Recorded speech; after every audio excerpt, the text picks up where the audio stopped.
Worked in the Clinton administration. I was the founding director of the Board on Environmental Studies and Toxicology at the U.S. National Academy of Sciences, and that was the group that did the study recommending the ban on smoking on airplanes quite some time ago. But I'm really here because I'm deeply concerned about what we know now about microwave radiation and how it affects the developing brain and body. Recently, the cell phone industry has been issuing advisories itself.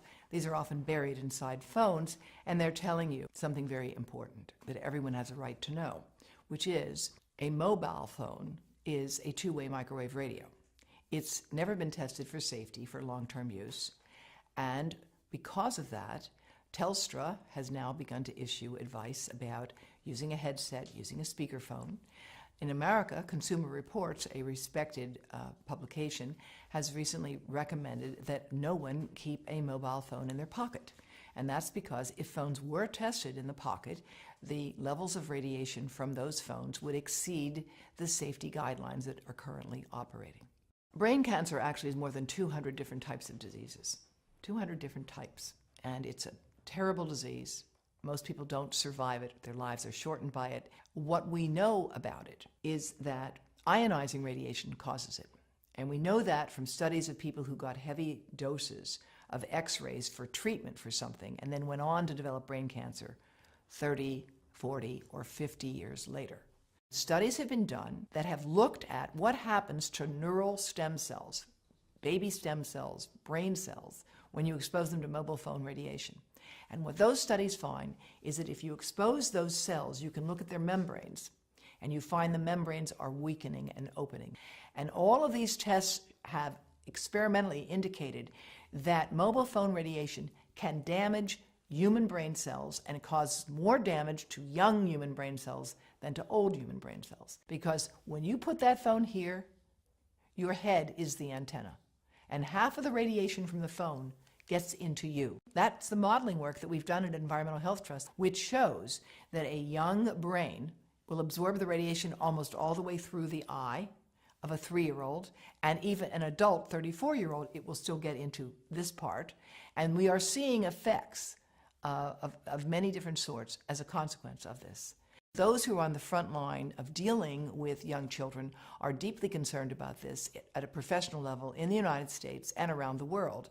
In Israel, as well as France, as well as Belgium and Taiwan, there's an active government program to discourage the use of mobile devices by young children. There's a growing literature showing that prenatal exposure to mobile phone radiation causes serious defects in the offspring.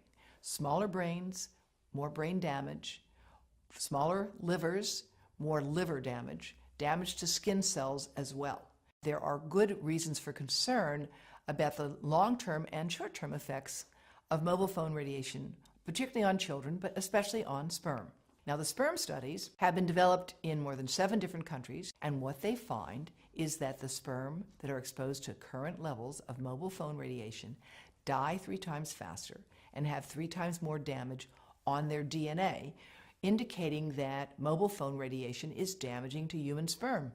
More than 100 scientists have joined with me and with the chief of obstetrics and gynecology at Yale University Medical School. We have put together the Baby Safe Project, and they are handing out information to every pregnant woman that walks into Yale New Haven Medical Center, $4,500 a year, telling them how and why they need to avoid exposing the pregnant abdomen to mobile phone radiation. The breast cancer story in mobile phones is complex, as breast cancer is a complicated disease. Most of the women who get breast cancer are age 50 and older. However, growing numbers of young women are developing this disease who don't have any of the inherited risk factors for it at all, who have no family history of it, but they have one thing in common. They have all stored a mobile phone right in their bra. And in several cases, the tumors have developed right under the antenna of the phones. No phones are tested for little kids, for babies playing in their bouncy chair, for toddlers sitting in front of an iPad on an iPotty, for pregnant women holding these things over their bodies. There are no tests of radiation absorption. That's why we at Environmental Health Trust are doing that modeling now, and we would like to work, of course, with industry to further validate our models.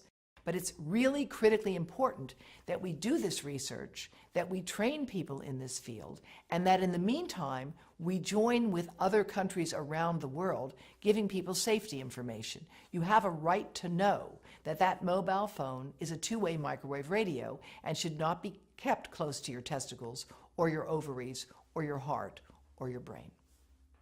And where we are with this issue today is where we were with cars and seatbelts. Australia has led the world in requiring seatbelts. It is leading the world with respect to handguns, and it can lead the world with respect to the right to know about mobile phone radiation.